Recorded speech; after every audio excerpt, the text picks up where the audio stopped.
హరే కృష్ణ భక్తులందరికీ ఈరోజు 15వ అధ్యాయము పురుషోత్తమ యోగము.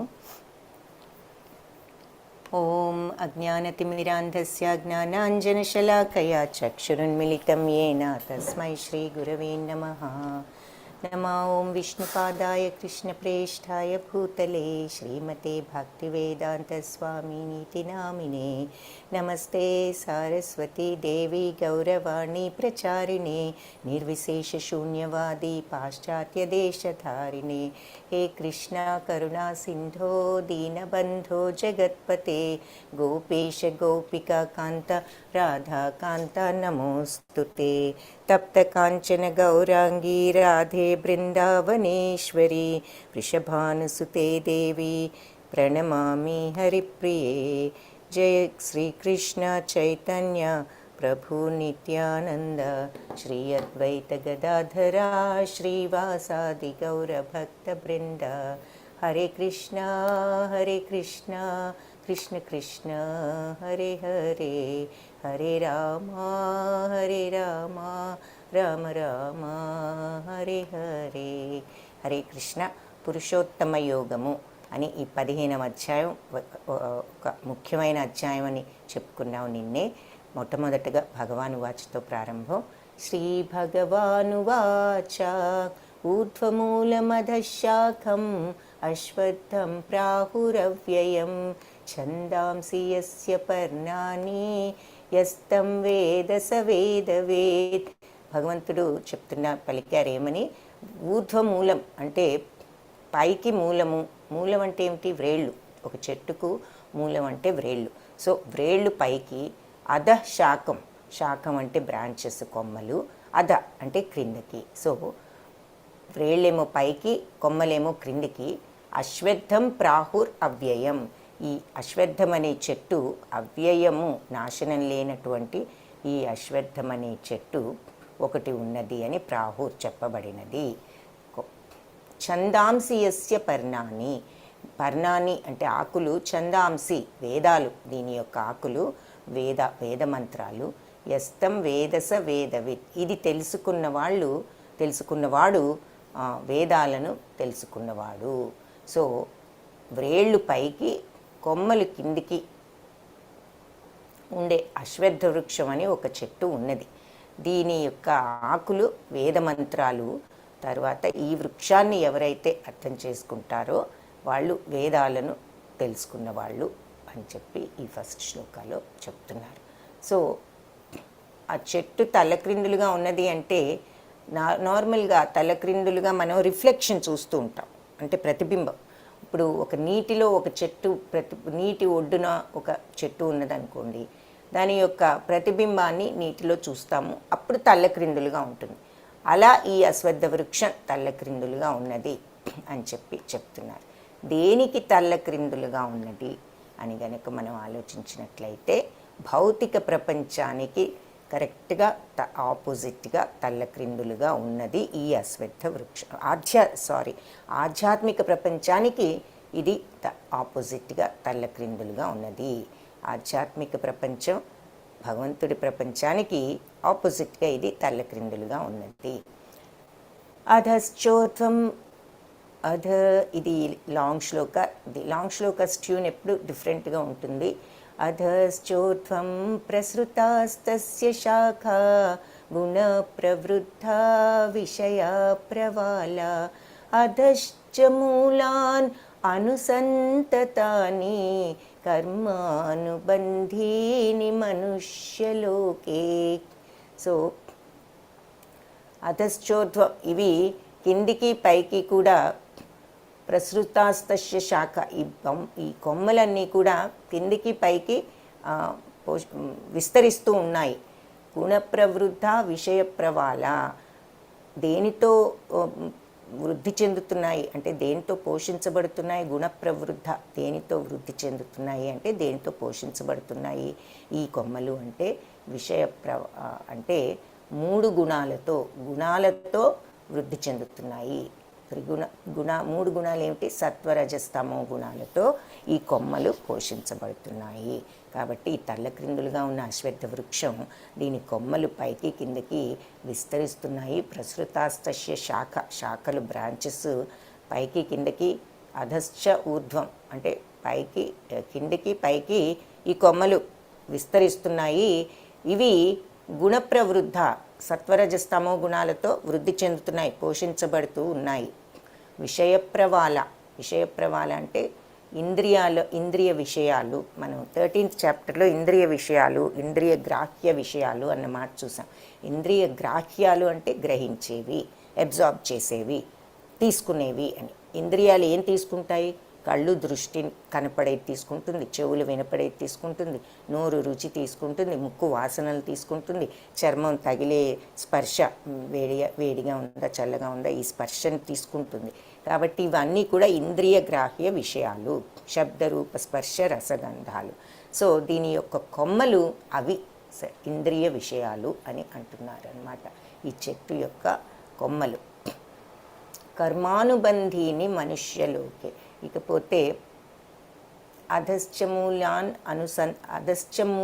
అనుసంతతాని అంటే ఈ వృక్షం యొక్క మూలం అంటే వ్రేళ్ళు కింది ముఖంగా కూడా వెళ్తూ మానవ సమాజం యొక్క కామ్యకర్మలను కర్మానుబంధీని మనుష్యలోకే. మనం కర్మబంధాలతో ఏ విధంగా అయితే బంధించబడిపోతున్నామో నెక్స్ట్ జన్మలకు ఏ విధంగా మన కర్మలు కారణం అవుతున్నాయో ఆ రకంగా ఈ వృక్ష యొక్క వేళ్ళు కూడా కింది ముఖం వెళ్తూ మన మానవ సమాజం యొక్క కామ్యకర్మలకు బంధించబడి ఉన్నాయి అంటే వాటిని సూచిస్తున్నాయని అర్థం ఇక్కడ. కాబట్టి ఈ వృక్షం యొక్క కొమ్మలేమో ప్రకృతి త్రిగుణాలచే పోషించబడుతూ ఉన్నాయి. అది ఫస్ట్ పాయింట్. ఇక్కడ సెకండ్ పాయింట్, కొమ్మలన్నీ కూడా ఇంద్రియ విషయాలు. ఏమిటి అవి అంటే ఇంద్రియ విషయాలు. దేంతో పోషించబడుతున్నాయి కొమ్మలు?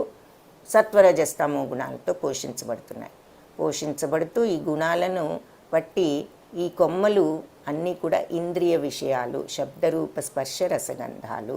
సో మన యొక్క గుణాలను బట్టి మనకు నచ్చిన శబ్దరూప స్పర్శ రసగంధాలు మన ఇంద్రియాలు గ్రహిస్తున్న వాటిని మన గుణాలను బట్టి మనం వాటిని అమల్లో పెడుతూ ఉంటాము. బట్ ముఖ్యంగా మీరు గుర్తుంచుకోవాల్సింది కొమ్మలేమో త్రిగుణాలతో పోషించబడుతున్నాయి. ఆ కొమ్మలు ఏమిటి అంటే ఇంద్రియ విషయాలు. ఈ వృక్షం యొక్క వ్రేళ్ళు ఎలా ఉన్నాయంటే ఇలా బంధాలుగా ఉండి మన యొక్క కామ్యకర్మల యొక్క బంధాలను సూచిస్తున్నాయి. మనం చేసే పనులన్నిటికీ మనం ఏ రకంగా బంధాలు చుట్టుకుంటున్నాయో మనకి ఆ విషయాన్ని సూచిస్తున్నాయి ఈ వ్రేళ్ళు అని చెప్తున్నారు ఇక్కడ. సో ఇక్కడ ఈ తలక్రిందులుగా ఉన్న వృక్షాన్ని మనం నీటిలో ఎలా అయితే చూస్తామో అలా చూస్తున్నాము. ఈ ఆధ్యాత్మిక ప్రపంచానికి ప్రతిబింబం ఈ భౌతిక ప్రపంచము తల్లక్రిందులుగా ఉన్నది. అందుకే భౌతిక ప్రపంచంలో అన్నిటికంటే పైన బ్రహ్మలోకం ఉంటుందని మనం చూసాం, గోలోకాచాట్లో కూడా చూసాము మనం. కాబట్టి పైన బ్రహ్మదేవుని చూపిస్తున్నాం. బ్రహ్మదేవుడి కింద దేవలోకాలన్నీ ఉంటాయి. ఏది జనలోకం, మహర్లోకం, తపోలోకం, మరి స్వర్గలోకం ఇవన్నీ అని చూసాము. సో అందుకని పైన అంతా బ్రహ్మదేవుడి కింద పై భాగం అంతా దేవతలను చూస్తున్నాము. మధ్యలో భాగం మరి భూలోకం మధ్యలో ఉంటుందని చెప్పుకున్నాం కాబట్టి మధ్యలో భూలోకం చూస్తున్నాం. ఆ భూలోకంలో మంచి వాళ్ళను, సత్వగుణవంతులను, రజోగుణం పనులు చేసుకునే వాళ్ళను, తమోగుణం చెడు పనులు చేసే వాళ్ళను అన్నీ కూడా చూస్తున్నాం. ఆ తర్వాత కింది లోకాలు అంటే మరి జంతులోకాలు అంటాం, పాతాళ విత్తల సొత్తుల తలాతల పాతాళ లోకాలు అవి కింద చూస్తున్నాం. సో ముల్లోకాలు ఇక్కడ చూస్తున్నాము. ఇది భౌతిక ప్రపంచం. తల్లక్రిందులుగా ఉన్న ఈ అశ్వత్థ చెట్టు వేరే ఏదో కాదు, ఆధ్యాత్మిక ప్రపంచానికి ప్రతిబింబంగా కరెక్ట్గా ఆపోజిట్గా తల్లక్రిందులుగా ఉన్నటువంటి ఈ చెట్టు భౌతిక ప్రపంచము. అదియే ఈ అశ్వత్థ వృక్షము. దేనిలో ప్రతిబింబిస్తోంది అంటే అది నీటిలో ప్రతిబింబిస్తోంది. మామూలు చెట్టు నీటిలో ప్రతిబింబిస్తే ఎలా తల్లక్రిందులుగా కనిపిస్తుందో ఆధ్యాత్మిక ప్రపంచము కోరిక అనేటటువంటి నీటిలో ప్రతిబింబించి ఇలా తల్లక్రిందులు అవుతుంది. సో ఈ భౌతిక ప్రపంచం అంతా కూడా ఈ కోరిక వల్ల, మొత్తం ఆధ్యాత్మిక ప్రపంచం ఎంత పవిత్రమైనదో అది అంతా కూడా ఈ కోరిక వల్ల అందులో ప్రతిబింబించేసరికి తల్లక్రిందులుగా అయిపోయింది ఈ భౌతిక ప్రపంచం అనేటటువంటి అశ్వత్థ వృక్షము. సో ఎందులో ప్రతిబింబిస్తోంది ఇది అంటే కోరిక అనే నీటిలో ప్రవహిస్తోంది.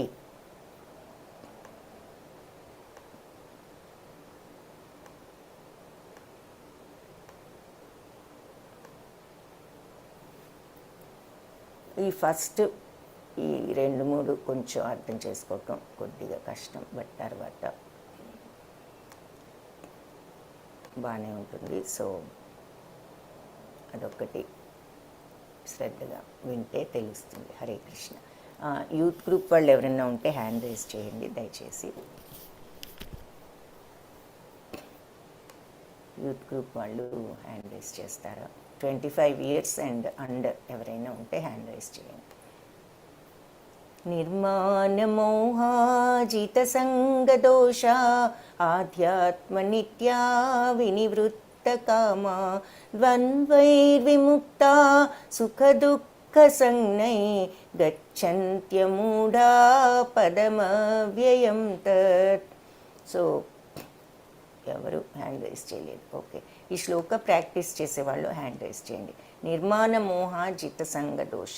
సో మిథ్యా గొప్పతనము, జిత సంగదోషాలను జయించిన వాళ్ళు. జిత సంగదోష అంటే అటాచ్మెంట్ అనేటటువంటి దోషాన్ని జయించిన వాళ్ళు.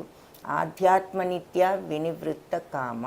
సో వినివృత్తం అంటే వదిలిపెట్టగలిగిన వాళ్ళు. కోరికలను వదిలిపెట్టినప్పుడు, ఆధ్యాత్మికతలో ఉండి కోరికలను వదిలిపెట్టగలిగినప్పుడు ద్వంద్వైర్విముక్త, ద్వంద్వాల నుంచి విముక్తి చెందిన వాళ్ళు. ద్వంద్వాలకు అతీతంగా సుఖదుఖ సంజ్ఞై అంటే సుఖదుఖాల వంటి ద్వంద్వాల నుంచి అతీతులు అయి గచ్చంత్యమూఢ అంటే భగవంతునికి పదమవ్యయంతం అంటే పరమపురుషుని శరణు వేడేవాళ్ళు శాశ్వతమైన బ్రహ్మపదాన్ని చేరుతారు. గచ్చంత్యం వాళ్లకు ప్రాప్తమవుతుంది. ఏది? పదం అవ్యయం, అవ్యయమైనటువంటి భగవంతుని పరమపదం, పరమ దివ్యధామం వాళ్లకు లభిస్తుంది. సో మిథ్యా గొప్పతనము, నిర్మాణ మోహ అంటే మోహము, అనురాగాన్ని జయించి అంటే రాగద్వేషాలను జయించి ఆధ్యాత్మిక నిత్యమైనది అర్థం చేసుకున్న వాళ్ళు. అంటే ఆధ్యాత్మికత అంటే నిత్యమైనటువంటి ఆత్మ, ఆ ఆత్మను తెలుసుకున్న వాళ్ళు. కోరికలను వదిలిపెట్టి సుఖదుఖాల వంటి ద్వంద్వాల నుంచి విముక్తులైన వాళ్ళు. గచ్చంత్యమూఢ వాళ్లకు పదం అవ్యయంతం. సో అవ్యయమైనటువంటి భగవంతుని పరమపదం లభిస్తుంది. గచ్చంత్యమూఢ అంటే భగవంతుని శరణు వేడేవాళ్ళు. వీళ్ళకి ఈ శాశ్వతమైనటువంటి పరమపదం లభిస్తుంది అని చెప్తున్నారు. హరే కృష్ణ. దుర్గా మాతాజీ అన్మ్యూట్ చేసుకోండి. హరే కృష్ణ మాతాజీ. హరే కృష్ణ మాతాజీ. నిర్మాణ మోహాచిత సంగదోష. నిర్మాణ మోహాజిత సంగదోష ఆధ్యాత్మ నిత్యా వినివృత్త కామా. ఆధ్యాత్మ నిత్యా వినివృత్త కామా. ద్వంద్వైర్విముక్త సుఖ దుఃఖ సంజ్ఞై. ద్వంద్వైర్విముక్త సుఖ దుఃఖ సంజ్ఞై. గచ్చంత్యమూఢా పదమవ్యయం తత్. గచ్చంత్యమూఢా పదమవ్యయం తత్. Very good Mataji. హరే కృష్ణ. ధన్యవాదాలు.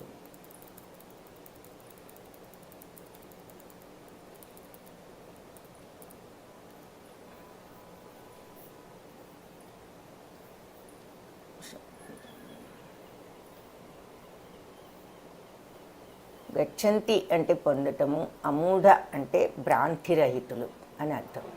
గబుక్కుని చూస్తే మూఢ అన్నట్లుంటుంది. గచ్చంతి అమూఢ అంటే మూఢత్వం లేని వాళ్ళు, వాళ్లకు ప్రాప్తమవుతుంది ఏది పదం అవ్యయం, అవ్యయమైనటువంటి తత్ ఆ అవ్యయమైనటువంటి నాశనం లేనటువంటి పరమపదము, భగవంతుడి యొక్క పరమపదము అని అర్థం. హరే కృష్ణ. సుగుణా మాతాజీ. హరే కృష్ణ మాతాజీ. హరే కృష్ణ మాతాజీ. నిర్మాణమోహాజిత సంగదోష నిర్మాణమోహాజిత సంగదోష ఆధ్యాత్మనిత్యా వినివృత్తకామా ఆధ్యాత్మనిత్వా వినివృత్తకామా ద్వంద్వైర్విముక్తా సుఖదుఃఖసంజ్ఞై ద్వంద్వైర్విముక్తా సుఖదుఃఖసంఘై ద్వంద్వైర్విముక్తా సుఖదుఃఖసంజ్ఞై ద్వంద్వైర్విముక్తా సుఖదుఃఖసంఘై గచ్చంత్యమూఢా పదమవ్యయం తత్ గచ్చంతమూఢా పదమవ్యయం తత్ గచ్చంత్యమూఢా పదమవ్యయం తత్ గచ్చంతమూఢా పదమవ్యయం తత్. గచ్చంత్యా మాతాజీ తా కింద యావత్తు కూడా ఉంది. గచ్చంతి యమూఢ, గచ్చంత్యమూఢా పదమవ్యయం తత్. గచ్చంత్యమూఢా పదమవ్యయం తత్. వెరీ గుడ్, ధన్యవాదాలు మాతాజీ. హరే కృష్ణ మాతాజీ. హరే కృష్ణ వంశీ ప్రభు. మైక్రోఫోన్ దగ్గర పెట్టుకుంటారా ప్లీజ్? నిర్మాణమోహాజిత సంగదోష నిర్మాణమోహాజిత సంగదోష నిర్మాణమోహాజిత సంగదోష ఆధ్యాత్మనిత్యా వినివృత్తకామా ఆధ్యాత్మనిత్యా వినివృత్తకామా ఆధ్యాత్మనిత్యా వినివృత్తకామా ద్వంద్వైర్విముక్తా సుఖదుఃఖసంజ్ఞై ద్వంద్వైర్విముక్తా సుఖదుఃఖసంజ్ఞై ద్వంద్వైర్విముక్తా సుఖదుఃఖసంజ్ఞై గచ్చంత్యమూఢా పదమవ్యయం తత్ గచ్చంత్యమూఢా పదమవ్యయం తత్ గచ్చంత్యమూఢా పదమవ్యయం తత్ గచ్చంత్యమూఢా పదమవ్యయం తత్ గచ్చంత్యమూఢా పదమవ్యయం తత్. హరే కృష్ణ ప్రభుజీ. అనూష మాతాజీ. హరే మాతాజీ మీరు కొంచెం మైక్రోఫోన్ దగ్గర పెట్టుకుంటారా? మైక్రోఫోన్ యాక్చువల్లీ దగ్గరే ఉంది ప్రభుజీ. సో మరి ఏమైనా మీరు కూడా వాల్యూమ్ ఒకసారి అడ్జస్ట్ చేసుకోండి, చూడండి ఏదైనా డివైస్లో వాల్యూమ్ అడ్జస్ట్మెంట్ అది చూస్తారా? అది మరి దగ్గరే ఉన్నది. So okay. హరే కృష్ణ ప్రభుజీ. అనూష మాతాజీ. హరే కృష్ణ. హరే కృష్ణ మాతాజీ.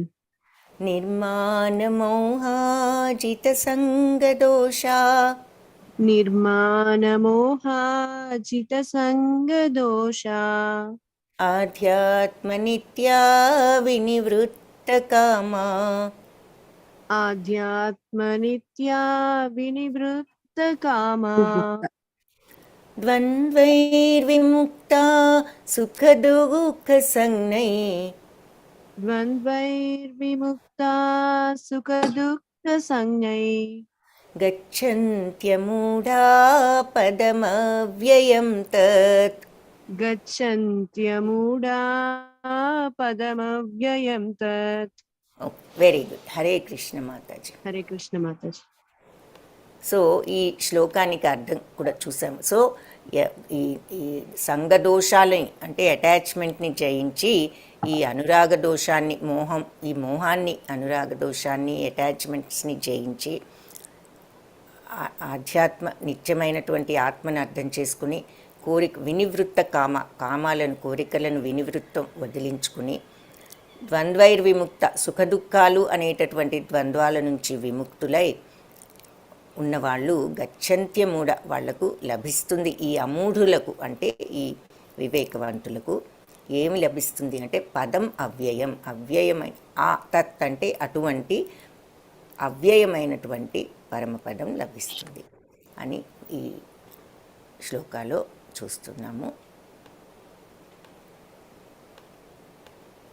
న తద్భాసయతే సూర్యో న శశాంకో న పావకః యద్గత్వా న నివర్తంతే తద్ధామా పరమం మమ. సో న తద్భాసయతే సూర్యో అంటే సూర్యుడితో భాషించదు, అలాగే న శశాంకో న పావకః చంద్రుడితోనూ కాదు అగ్నితోనూ కాదు. ఏమిటి భాషించదు, ప్రకాశించదట. ఏది సూర్యుడితో ప్రకాశించదు, చంద్రుడి వల్ల ప్రకాశించదు, అగ్ని వల్ల కూడా ప్రకాశించదు. ఏమిటది? యద్గత్వానా నివర్తంతే, అక్కడికి వచ్చిన వాళ్ళు నా నివర్తంతే తిరిగి రారు.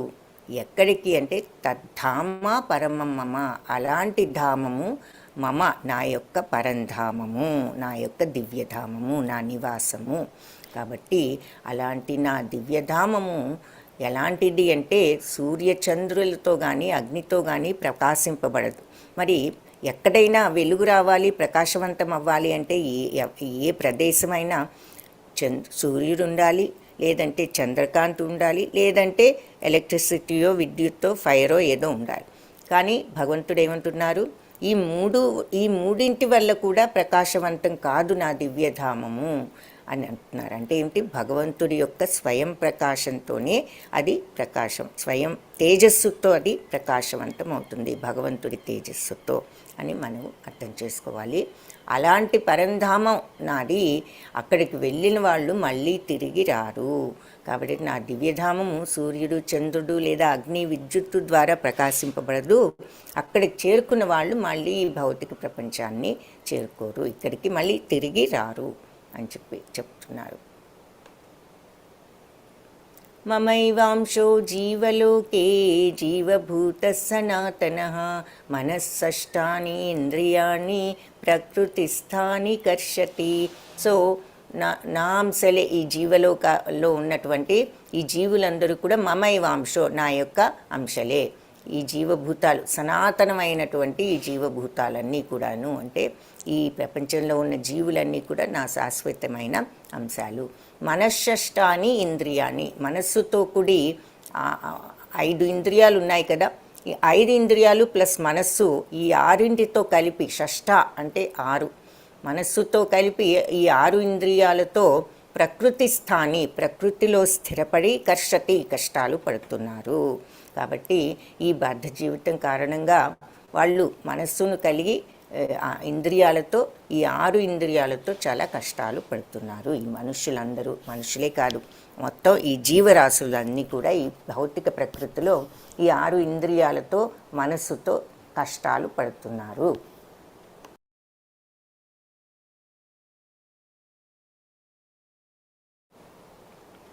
అంటే నా యొక్క శాశ్వతమైన అంశాలు అయినప్పటికీ కూడా మరి మనందరికీ కూడా భగవంతుడి యొక్క అంశ అయిన సచ్చిదానంద తత్వం భగవంతుడిది. ఆ సచ్చిదానంద తత్వం యొక్క అంశం మన ఆత్మ కాబట్టి ఆత్మ కూడా సచ్చిదానందమే అని చెప్పుకున్నాం. అలాంటి సచ్చిదానంద తత్వం ఉన్న ఆత్మ ఉన్నప్పటికీ మనం ఎందుకు ఇలా కష్టాలు పడుతున్నాము? ఈ మనమే కాదు, అన్ని జీవరాశులు ఈ భౌతిక ప్రపంచంలోకి వచ్చినవి. ఎందుకు అంటే ఈ ఇంద్రియాల వల్ల ప్లస్ మనస్సు, 5 ఇంద్రియాలు ప్లస్ మనస్సు, ఈ 6 కారణంగా ఈ భౌతిక ప్రపంచానికి వచ్చి నిత్యమైనటువంటి ఆత్మ ఉన్నప్పటికీ వాళ్ళల్లో దానిలో సచ్చిదానంద తత్వం, నిత్యానందం, బ్రహ్మానందం ఉన్న ఆత్మ ఉండి కూడా వీళ్ళు ఈ భౌతిక ప్రపంచంలో స్థితులై ఎన్ని కష్టాలు పడుతున్నారు అంటే దీనికి కారణం ఏమిటి అంటే ఈ 6 విషయాలు. ఒకటి మనస్సు ప్లస్ ఈ 5 ఇంద్రియాలు కలిసి ఈ కష్టాలన్నీ పడుతున్నారు. మరి అంతే కదా, ఇంద్రియాలు మనకి ఈ ప్రలోభాలన్నీ పెట్టడం, అవి మనస్సును ఇన్ఫ్లుయెన్స్ చేయటము, అంటే మనస్సును ప్రలోభ పెట్టడం, తద్వారా మనస్సుకు కోరికలు కలిగి ఆ కోరిక కలగగానే మరి అన్ని బ్యాడ్ ఫీలింగ్స్ కలుగుతాయి. కోరిక, కామము, మరి తీర్చుకోవాలనేటటువంటి ఆత్రము, దురాశ, తీర్చుకోలేకపోతే కోపము, తీరిన వాళ్ళ మీద ద్వేషము,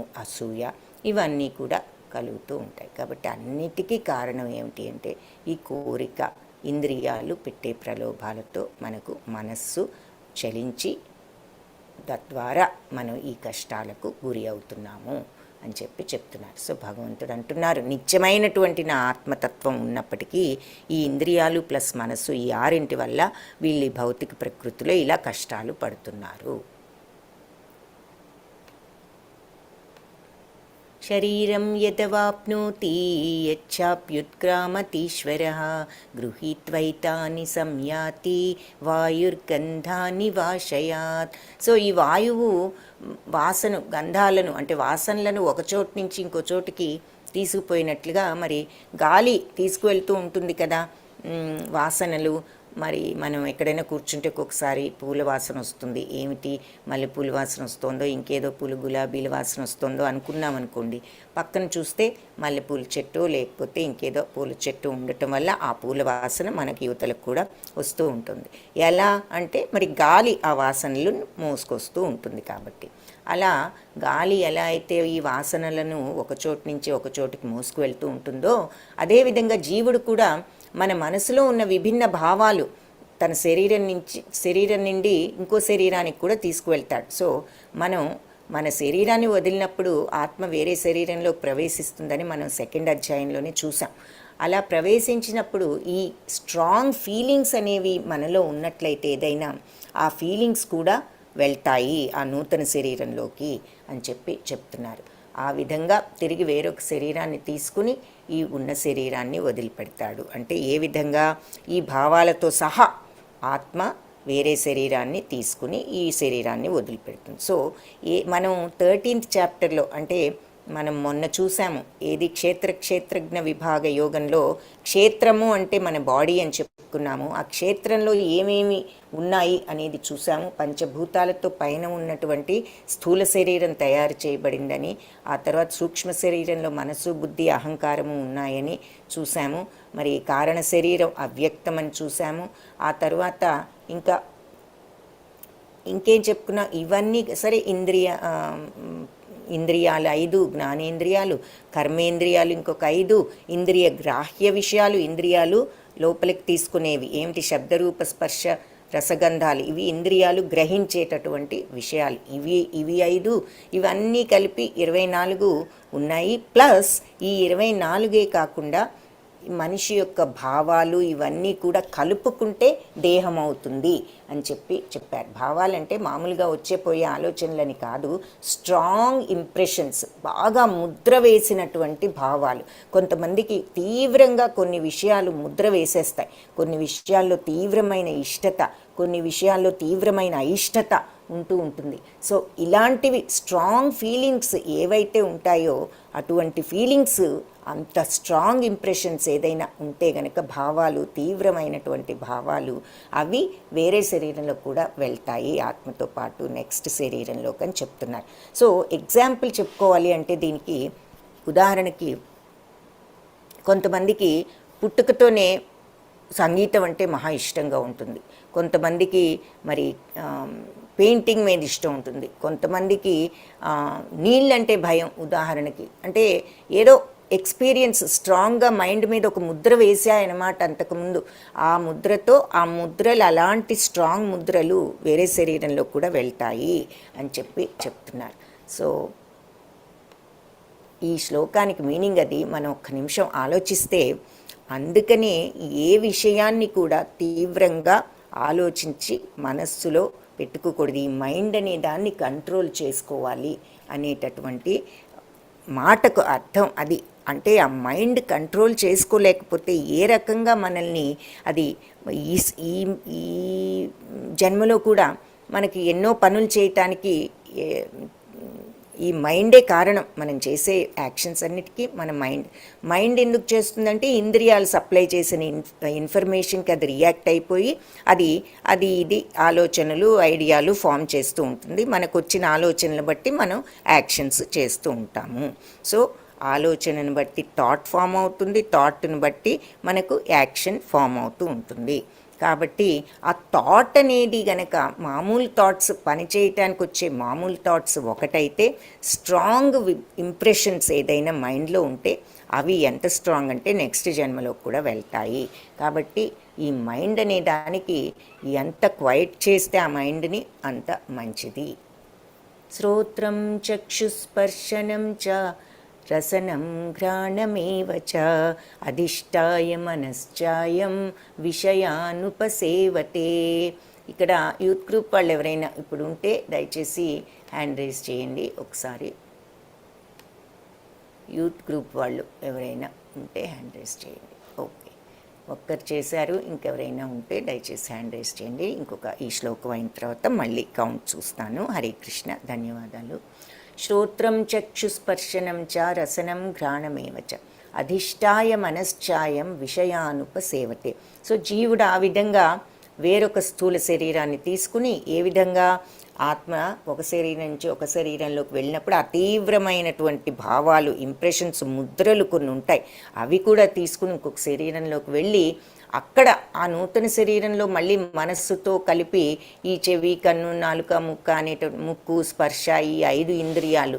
సో అక్కడ కొత్త శరీరంలో మళ్ళీ 5 ఇంద్రియాలు మనస్సుతో కలిపి ఈ పాత శరీరంలో ఉన్న తీవ్రమైన భావాలు, ముద్ర వేసిన భావాలు కొన్ని, అవి కూడా తీసుకుని కొత్త శరీరంలోకి వెళ్ళి క్రొత్త ఇంద్రియాలతో మనస్సుతో ఒక ప్రత్యేకమైనటువంటి భావాన్ని పొందుతాయి. అక్కడ కూడా మళ్ళీ ఆ భావాలను ఎస్టాబ్లిష్ చేసుకుంటాయి. ఆ ప్రీవియస్ జన్మ నుంచి తీసుకెళ్ళిన ఆ స్ట్రాంగ్ ముద్రల వంటి భావాలను ఇక్కడ కొత్త శరీరంలో కూడా ఆ భావాలతో అవి ఎస్టాబ్లిష్ అవుతాయి నూతన శరీరంలో కూడా.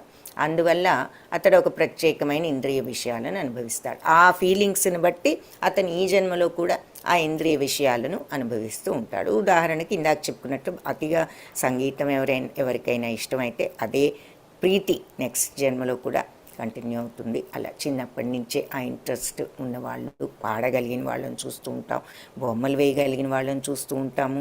ఇలా ఎన్నో రకాల స్కిల్స్ చూస్తూ ఉంటాం. అలాగే ఫీలింగ్స్ కూడా కొన్ని విషయాల పట్ల అకారణంగా ఇష్టాలు, అయిష్టాలు చూస్తూ ఉంటాం. సో అందుకే మన వాళ్ళు ఈ వాసనలు ఎక్కడికి పోతాయి అంటారు ఏదైనా చూసినప్పుడు. అంటే ఈ వాసనలు ఏమిటి అంటే పూర్వజన్మ నుంచి వచ్చినటువంటి వాసనలు. అంత స్ట్రాంగ్ ఇంప్రెషన్స్ అవి ఎక్కడికి పోతాయంటే అవి అంత స్ట్రాంగ్ ఇంప్రెషన్స్ ఎక్కడికి పోవన్నమాట. నెక్స్ట్ శరీరంలోకి వెళ్ళినా కూడా తీసుకువెళ్తూ ఉంటాము అని చెప్పి దాని అర్థం. ఉత్క్రామంతం స్థితం వాపి భుంజానం వా గుణాన్వితం విమూఢానాన్ ఉపశ్యంతి పశ్యంతి జ్ఞానచక్షుష. సో జీవుడు శరీరాన్ని ఎలా వదిలిపెడతాడో ఈ ప్రకృతి త్రిగుణాల ప్రభావంతో మళ్ళీ ఎలాంటి శరీరాన్ని అతడు అనుభవిస్తాడో మూర్ఖులు తెలుసుకోలేరు అని చెప్తున్నారు. అంటే ఇప్పటివరకు మనం ఏం చూసాము? మన యొక్క త్రిగుణాల ప్రభావంతో సత్వరజస్తమో గుణాలు మనం ఏ గుణంతో ఉంటామో ఆ గుణాలను బట్టి పనులు చేస్తూ ఉంటాము. సత్వగుణంలో ఉంటే మంచి పనులు, రజోగుణంలో ఉంటే కోరికలు తీర్చుకోవడం, తమో గుణంలో ఉంటే అజ్ఞానపు చీకటితో తప్పు పనులు, ఒక్కొక్కసారి మిక్స్చర్గా ఉంటాయి. ఏ గుణం ఎక్కువ ఉంటే ఆ పనులు చేస్తూ ఉంటాము అని మనం చూసాము ఇవన్నీ. కాబట్టి కానీ కామన్గా విషయం ఏమిటి అంటే ఏ గుణంతో ఏ పని చేసినా అన్నిటికీ కూడా ఏవో బంధాలు దానికి తగినటువంటి బంధాలు ఉంటాయి.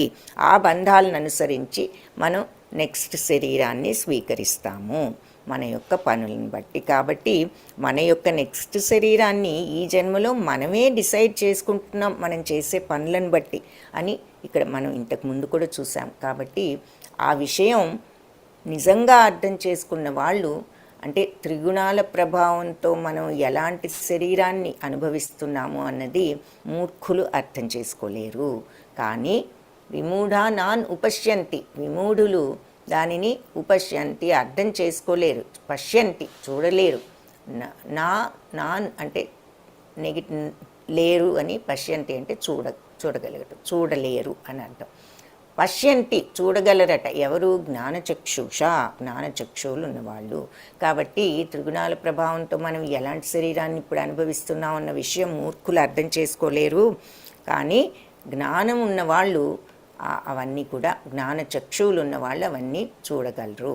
అంటే ఈ జ్ఞానం ఎవరైతే అనుభవంతో నిజంగా అర్థం చేసుకోగలుగుతారో, అంటే పైకి ఇప్పుడు మనం మీనింగ్ చూస్తున్నాము, నిజమే మన శరీరం ఈ త్రిగుణాల ప్రభావంతో మనకి ఈ శరీరం వచ్చింది అని అనుకుంటున్నాము. థియరిటికల్గా మనకు అర్థం తెలిసింది. ప్రాక్టికల్గా మనం తెలుసుకుంటే మరి మనం ఈ కోరికలను ఈ భావాలను అన్నిటినీ కూడా కంట్రోల్లో పెట్టి అన్ని శుద్ధ సత్వంలోకి వెళ్ళటానికి ట్రై చేస్తాము. ఆ సత్వగుణంలో ప్రాక్టికల్గా విజయవంతమైనప్పుడు మనం ఆ సాధనలో మరి శుద్ధ సత్వగుణానికి కూడా ఎదగగలుగుతాం. అది అలా ఎదగగలిగినంత వరకు కూడా ప్రాక్టికల్గా ఈ నాలెడ్జ్ మనకు లేనట్లే లెక్క. థియరిటికల్గా అర్థం చేసుకుంటున్నాం ఇప్పుడు చదివి, కానీ ప్రాక్టికల్గా లేదు. కాబట్టి ఆ ప్రాక్టికల్గా మనం తెలుసుకున్న నాడు మనకు నిజమైన జ్ఞానం తెలిసినట్టు, విజ్ఞానం వచ్చినట్లు.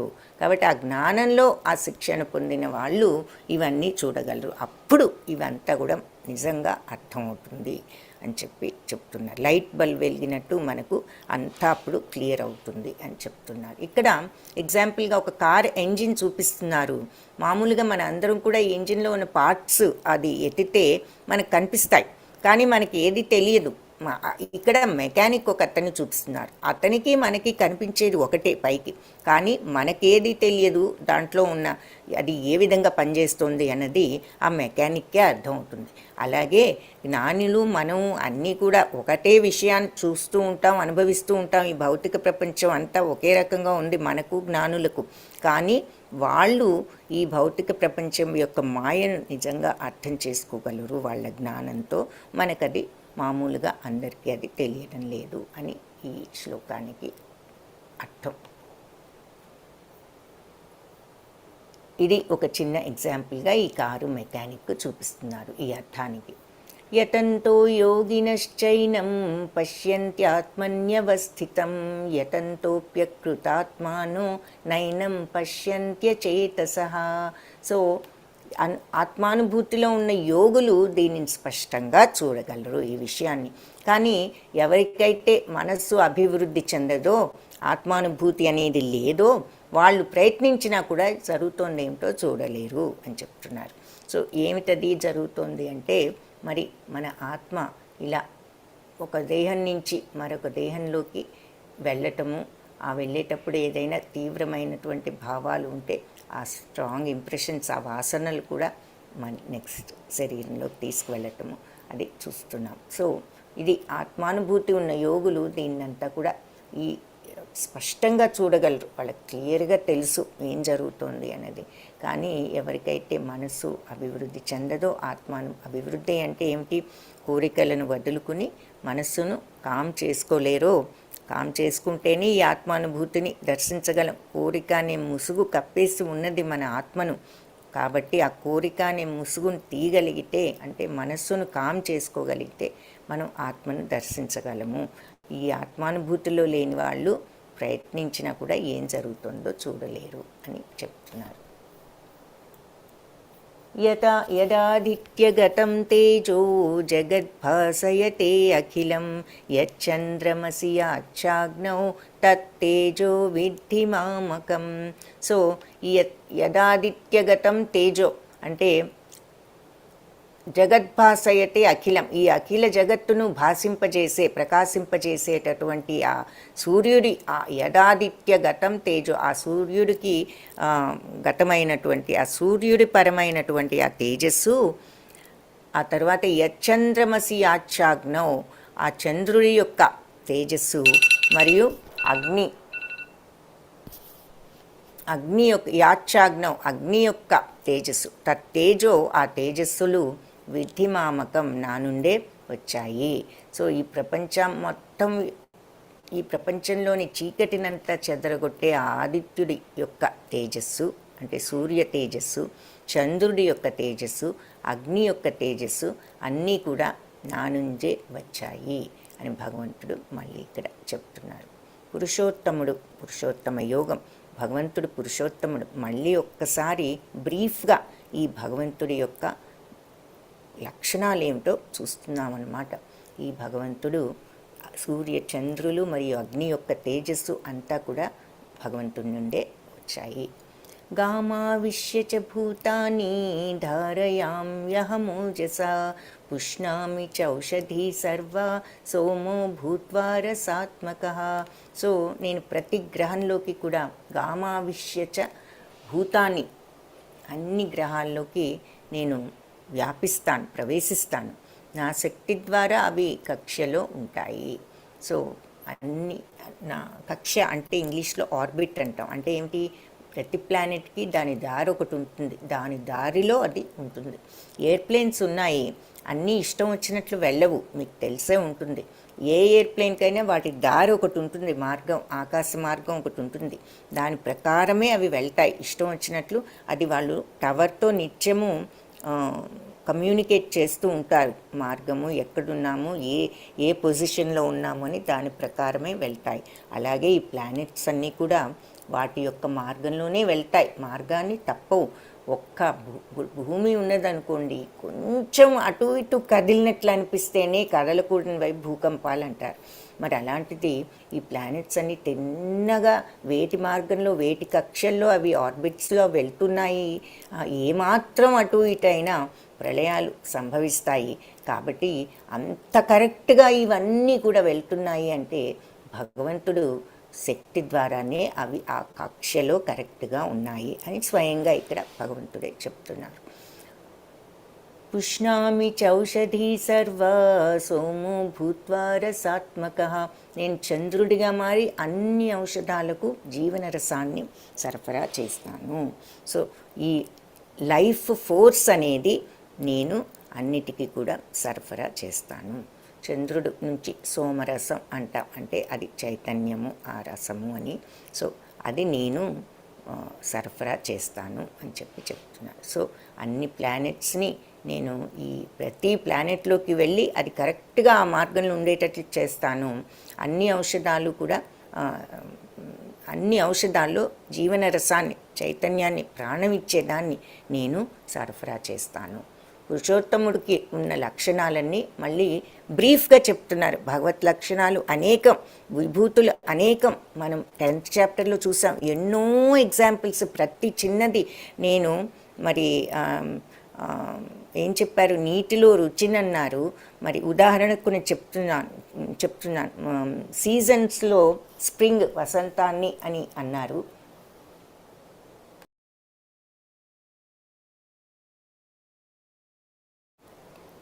మరి మాసాలలో మార్గశిరాన్నని, మనుష్యులలో శక్తివంతులలో శక్తినని, ఇలా బలవంతులలో బలాన్ని, రకరకాల ఎగ్జాంపుల్స్ ఎన్నెన్నెన్నో చెప్పి ఆ తర్వాత ఇంత చెప్పటం ఎందుకు, ఒక చిన్న అంశతోనే నేను ఈ విశ్వమంతా వ్యాపించి ఉన్నాను అని కూడా లాస్ట్లో చెప్పారు. సో ఈ భగవంతుడి మహిమలు అనేకము.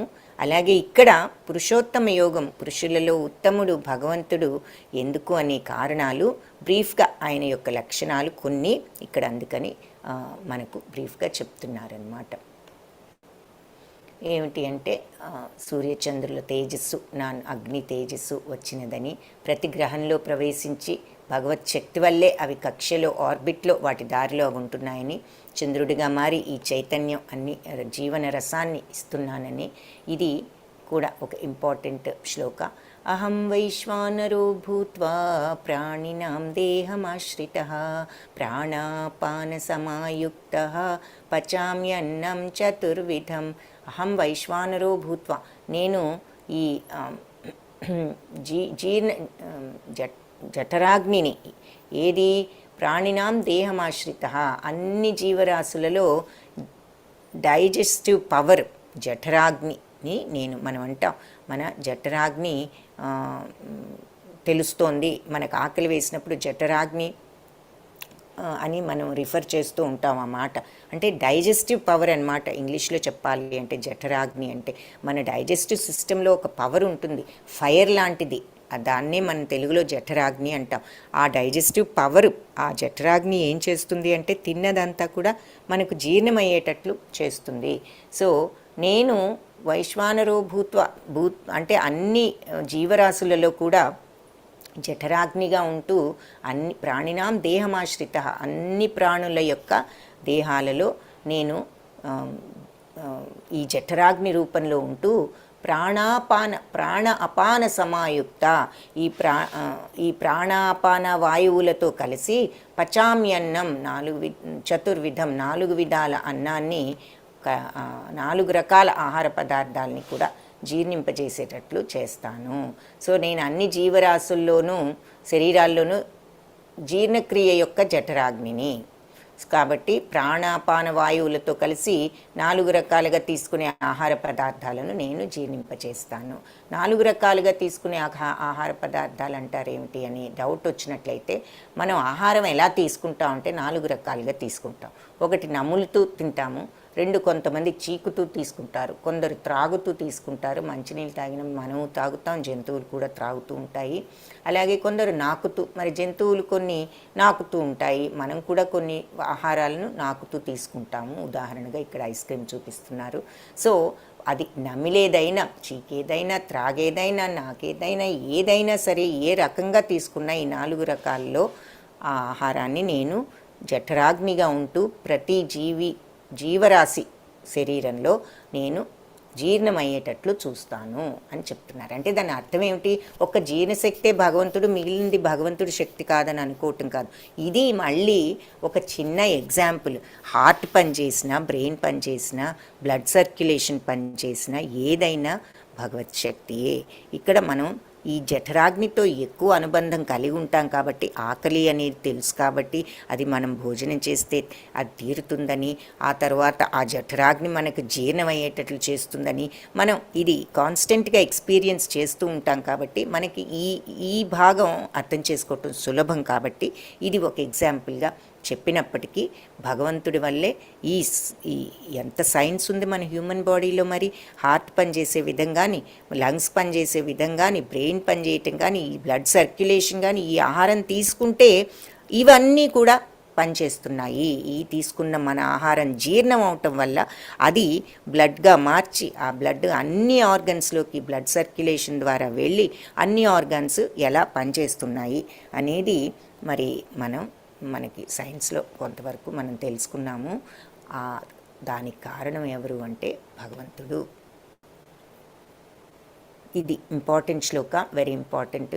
సర్వస్య చాహం హృది సన్నివిష్టో మత్తా స్మృతిర్జ్ఞానమపోహనం చ వేదైశ్చ సర్వైర్ అహమేవ వేదో వేదాంతకృద్వేద విదేవ చాహం. సో ఇది సర్వస్య చాహం అంటే హృది సన్నివిష్టో, అందరి హృదయాలలో అహం నేను సన్నివిష్టో స్థితుడనై ఆసీనుడనై ఉన్నాను. మత్తా స్మృతి నేనే స్మృతిని, జ్ఞానాన్ని, అపోహనం మర్చిపోవటం, మరుపును కూడా నేనే. స్మృతిని నేనే, అంటే స్మృతి అంటే రిమెంబరెన్స్, గుర్తు, జ్ఞాపక శక్తిని నేనే, జ్ఞానాన్ని నేనే, మరుపును కూడా నేనే. వేదైశ్చ సర్వైర్ సర్వవేదాలులో కూడా అహమేవ వేద్యో, సర్వవేదాలు చదివినా కూడా అహం నన్నే తెలుసుకుంటారు. వేద్యో తెలుసుకునేది నన్నే. వేదాంత కృత్ అంటే వేదాలు కూర్చిన వాడను. వేద విదేవచ అంటే వేదాలు వేదాలను తెలుసుకున్న వాడిని, అర్థం చేసుకున్న వాడిని కూడా అహం నేనే అని అర్థం. సో ఇది వెరీ ఇంపార్టెంట్ శ్లోక.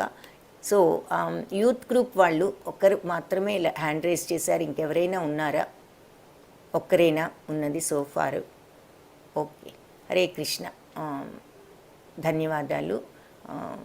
ఇప్పుడు ఈ శ్లోక ప్రాక్టీస్ చేసే వాళ్ళు ఎవరైనా ఉంటే హ్యాండ్ రేస్ చేయొచ్చు. మీనింగ్ మళ్ళీ ఒకసారి ఈ లోపల చెప్తాను. సో సర్వస్య చాహం హృది సన్నివిష్టో, అందరి హృదయాల్లో నేను ఆసీనుడనై ఉన్నాను. మత్తా నేను, స్మృతిర్ జ్ఞానం అపోహనం చ అంటే కూడా అని ఇక్కడ అర్థం. నేను మత్తా నా నుండే స్మృతి అంటే జ్ఞాపక శక్తి, జ్ఞానము, అపోహనం మరుపు కూడా వస్తోంది. వేదైశ్చ సర్వైర్ వేదాలన్నిట్లో కూడా, సర్వవేదాల్లో కూడా అహం నేనే, నన్నే, ఏవ వేద్యో నన్నే తెలుసుకుంటారు. వేదాంతకృత్ వేదాలను కూర్చిన వాడును, వేద విదేవచ వేదాలను తెలిసిన వాడిని కూడా అహం నేనే. అందరి హృదయాల్లో ఆసీనుడినై ఉన్నాను. నా నుండే జ్ఞాపక శక్తి, జ్ఞానము, మరుపు కూడా నా నుంచే వస్తాయి. అన్ని వేదాలు నేనే, అన్ని వేదాలు చదివినా నన్నే తెలుసుకుంటారు. వేదాల యొక్క కర్తను నిజానికి నేనే, ఇంకా వేదాలను తెలిసిన వాడిని కూడా నేను అని చెప్తున్నారు. హరే కృష్ణ. దుర్గామాతాజీ హరే కృష్ణ. హరే కృష్ణ మాతాజీ. హరే కృష్ణ మాతాజీ. సర్వస్య చాహం హృది సన్నివిష్టో సర్వస్య చాహం హృది సన్నివిష్టో మత్త స్మృతిర్జ్ఞానమపోహనం చ మత్త స్మృతిర్జ్ఞానమపోహనం చ వేదైశ్చ సర్వైర్ అహమేవ వేద్యో వేదైశ్చ సర్వైరహమేవ వేద్యో వేదాంతకృద్వేద విదేవ చాహం. వేదాంతకృద్వేద విదేవ చాహం. Very good. ధన్యవాదాలు మాతాజీ. హరే మాతాజీ కృష్ణ. ధన్యవాదాలు. సుగుణ మాతాజీ హరే కృష్ణ. కృష్ణ మాతాజీ. హరే కృష్ణ మాతాజీ. సర్వస్య చాహం హృది సన్నివిష్టో సర్వస్య చాహం హృది సన్నివిష్ణో విష్టో విష్టో మత్త స్మృతిర్జ్ఞానమపోహనం చ మత్త స్మృతిర్జ్ఞానమపోహనం చ వేదైశ్చ సర్వైర్ అహమేవ వేద్యో వేదైశ్చ సర్వే అహమేవ వేద్యో వేదాంతకృద్వేద విదేవ చాహం. వేదాంతకృద్వే వేద చాహం. వేదాంతకృద్వేద విదేవ చాహం. వేదాంతకృద్వేద వివేద చాహం. విదేవ చాహం. విదేవ చాహం. Very good. ధన్యవాదాలు మాతాజీ. హరే హరే కృష్ణ. కృష్ణ మాతాజీ. సో ఇది ఇంపార్టెంట్ శ్లోక, నేర్చుకుంది. మంచి శ్లోక కూడా. సో నేర్చుకుని ప్రాక్టీస్ చేయొచ్చు.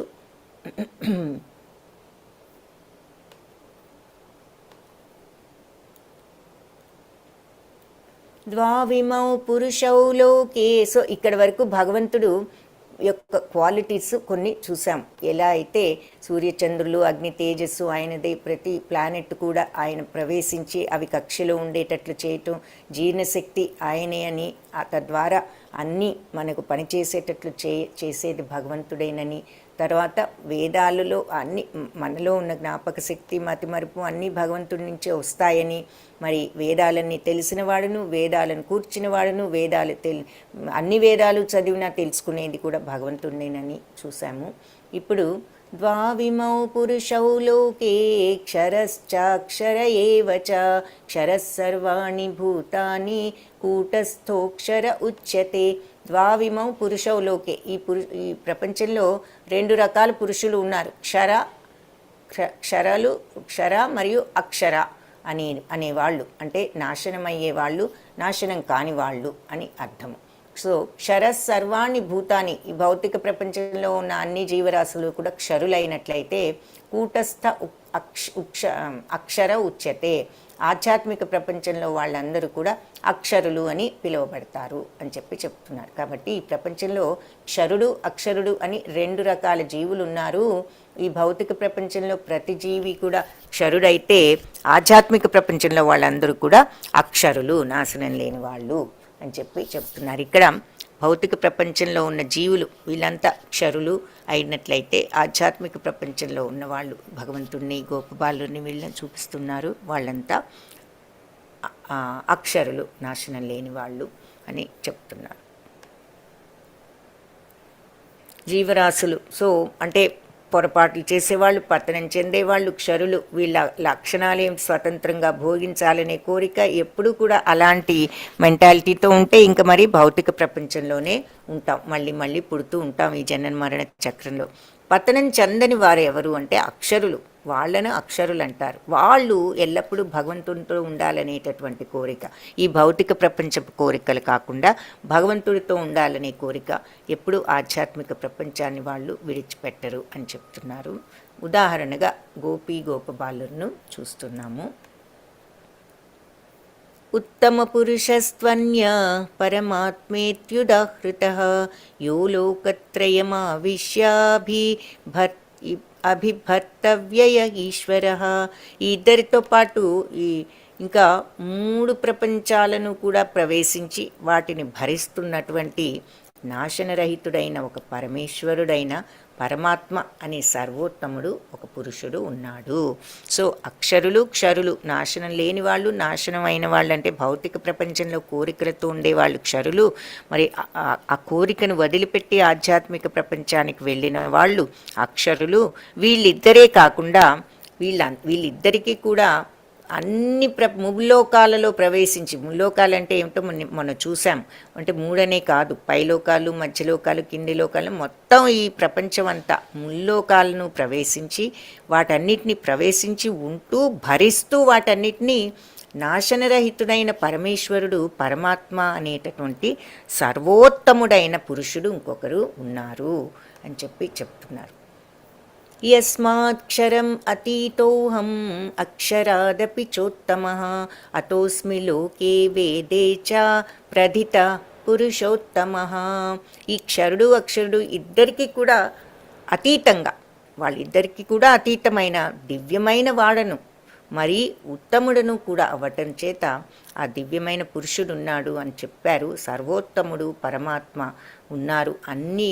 అన్నిట్లోనూ ప్రవేశించి అన్ని లోకాల్లోనూ వాటిని అన్నిటినీ భరిస్తూ ఉన్న సర్వోత్తముడైన భగవంతుడున్నాడు. అది నేను ఈ క్షర అక్షర ఇద్దరికీ కూడా అతీతంగా దివ్యమైన వాడను ఉత్తముడను అవటం చేత అతోస్మి లోకే వేదేచ ప్రథిత పురుషోత్తమ. కాబట్టి ఈ లోకంలో వేదాలలో కూడా నేను పురుషోత్తముడిగా ప్రసిద్ధి చెందాను. సో ఈ క్షరులు అక్షరులు ఈ రెండిటికంటే 2 రకాల వాళ్ళకంటే ఉత్తముడనైనందువలన ఈ లోకంలోనూ వేదాలలో కూడా పురుషోత్తముడను అని నేను ప్రసిద్ధి చెందాను అని చెప్పి భగవంతుడు ఇక్కడ చెప్తున్నారు. మళ్ళీ భగవంతుడు ఏమిటి ఇలా చెప్పుకుంటున్నారు అని మనకి ఎవరికైనా డౌట్ వస్తే దానికి సమాధానం ఇంతకుముందు కూడా చెప్పుకున్నాం. భగవంతుడు చెప్పనిదే మనకు తెలియదు. ఈ రోజున మనకు భగవంతుడు అన్నిటికీ ఆయన ప్రభువు అన్నది తెలుసు. కానీ ఎలా మొదటి నుంచి మనకు తెలుసు? సరే, మనకి మన తల్లిదండ్రులు పెద్దవాళ్ళు చెప్పబట్టి తెలిసింది. వాళ్ళకి ఎలా తెలిసింది అంటే వాళ్ళ తల్లిదండ్రులు. అలా పరంపరగా ఈ జ్ఞానం వచ్చింది. ఏమిటి? భగవద్గీతలో భగవంతుడు చెప్పబట్టి మనకి ఈ విషయం అర్థమైంది. సో అందుకని భగవంతుడు మొట్టమొదటి చెప్పటం, ఆ తర్వాత మళ్ళీ సూర్యుడికి, ఆ తర్వాత అర్జునుడికి చెప్పటం మనం ఇంతకుముందే చూసాం. యో మామేవం అసమ్మూఢో జానాతి పురుషోత్తమం సర్వవిద్ భజతి మాం సర్వభావేన భారత. ఎవరైతే అసమ్మూఢో అంటే ఎవరైతే సందేహం అనేది లేకుండా జానాతి తెలుసుకుంటారో నేను పురుషోత్తముడనని, ససర్వవిద్ భజతి మాం వాళ్ళు ఎల్లప్పుడూ కూడా నన్ను భజిస్తూ అంటే ఇక్కడ భగవంతుని పూజిస్తూ ఉంటారు. సర్వభావేన భారత అన్ని సమయాల్లో కూడా నన్ను వాళ్ళు పూజిస్తూ ఉంటారు. సో సందేహం లేకుండా నన్ను పురుషోత్తముడిగా ఎవరైతే తెలుసుకుంటారో వాళ్ళు సమస్తము తెలిసిన వాళ్ళు అతను పూర్తిగా నా భక్తిలో నెలకొని ఉంటాడు. సర్వవిద్ భజతి మాం సర్వభావేన భారత. అన్ని భావాల్లో కూడా వాళ్ళు నన్ను పూజిస్తూ ఉంటారు. అన్ని సమయాల్లో ఎల్లప్పుడూ నా పూజలో నిమగ్నమై ఉంటారు. పూజ అంటే భౌతికంగానే చేయక్కర్లా, మనస్సులో భగవంతుని ప్రతిష్ఠించుకుని ఉంటారు అని అర్థం. ఇతి గుహ్యతమం శాస్త్రం ఇదముక్తం మయా నఘ ఏతద్బుద్ధ్వా బుద్ధిమాన్ స్యాత్ కృతకృత్యశ్చ భారత. ఇది ఇంత గుహ్యతమయమైన మన రహస్యమైనటువంటి శాస్త్రాన్ని ఇప్పుడు అనగా పాపరహితుడైన అర్జున, నీకు ఇదం ఉక్తం, నీకు విడుదల చేశాను అంటే నీకు చెప్పాను. ఏతద్బుద్ధ్వా బుద్ధిమాన్, ఈ ఎవరైతే దీనిని అర్థం చేసుకుంటారో వాళ్ళు బుద్ధిమాన్, వాళ్ళు బుద్ధిమంతులు, తెలివైన వాళ్ళు అవుతారు. స్యాత్ కృతకృత్యశ్చ భారత, వాళ్ళ ప్రయత్నాలన్నీ కూడా సఫలీకృతం అవుతాయి అని చెప్తున్నారు. సో వేద గ్రంథాలలో చాలా రహస్యమైన భాగం ఇప్పుడు నా ద్వారా నీకు వెల్లడైంది. దీన్ని ఎవరైతే అర్థం చేసుకుంటారో వాళ్ళు తెలివైన వాళ్ళు, వాళ్ళ ప్రయత్నాలన్నీ కూడా పరిపూర్ణతను పొందుతాయి అని చెప్తున్నారు. సో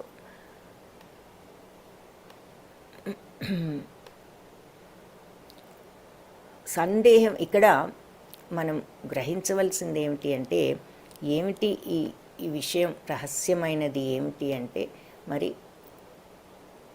సందేహం అనేది లేకుండా విశ్వాసం అనేది ఉంటేనే ఈ రహస్యం అనేది బోధపడుతుంది. ఆ విశ్వాసం అనేది, శ్రద్ధ అనేది సాధనకు చాలా అవసరం. అవి ఉన్నప్పుడే మనకు ఈ ఆత్మతత్వం, భగవతత్వం మనం తెలుసుకోగలుగుతాం. కాబట్టి ఆ సమస్థితి, స్థితప్రజ్ఞత ఆ భక్తి మార్గంలో వస్తుంది. తద్వారా మనం అనుభూతి చెందగలం ఆత్మను. కాబట్టి విశ్వాసం అనేది చాలా ముఖ్యం, శ్రద్ధ అనేది చాలా ముఖ్యం. సందేహం లేకుండా నన్ను పురుషోత్తముడిగా ఎవరైతే తెలుసుకుంటారో వాళ్ళు సమస్తము తెలిసిన వాళ్ళు ఎప్పుడూ కూడా భగవంతుడి భక్తిలో నెలకొని ఉంటారు. హరే కృష్ణ కృష్ణ కృష్ణ హరే హరే, హరే రామ రామ రామ హరే హరే. ఈ చాప్టర్లో మనం క్లుప్తంగా మనం నేర్చుకున్న గీతా పాఠం ఏమిటి అంటే, వేదాల యొక్క అంతిమ సారం ఆ పురుషోత్తముని తెలుసుకోవటమేనని అర్థం చేసుకుని ఆయన భక్తిలో నిమగ్నమైతే మానవుడు పరిపూర్ణత్వాన్ని సాధిస్తాడు. పరిపూర్ణత అంటే ఏమిటి? భగవంతుణ్ణి ఎక్స్పీరియన్స్ చేయటం, పరతత్వాన్ని ఎక్స్పీరియన్స్ చేసి ఆయన్ను భావంలో ఆయనను చేరుకోగలగటం అని అర్థం. సో వేదాల సారం కూడా అంతే అని ఆ భగవంతుణ్ణి అర్థం చేసుకోవటమే వేదాల యొక్క అంతిమ సారం. ఆ రకంగా ఆ భగవంతుణ్ణి తెలుసుకోవటమే వేదాల సారం కూడా అని ఎవరైతే అండర్స్టాండ్ చేసుకుని భక్తి మార్గంలో భక్తిలో నిమగ్నమవుతూ ఉన్నట్లయితే పరిపూర్ణతను సాధించవచ్చు అని నేర్చుకున్నాం. హరే కృష్ణ కృష్ణ కృష్ణ హరే హరే, హరే రామ రామ రామ హరే హరే. వాంఛాకల్పతరుభ్యశ్చ కృపా సింధుభ్య ఏవ చ పతితానాం పావనేభ్యో వైష్ణవేభ్యో నమో నమః. హరే కృష్ణ. ఇప్పుడు మనము ఒక చిన్న ఇది చూపిస్తాను, మీరు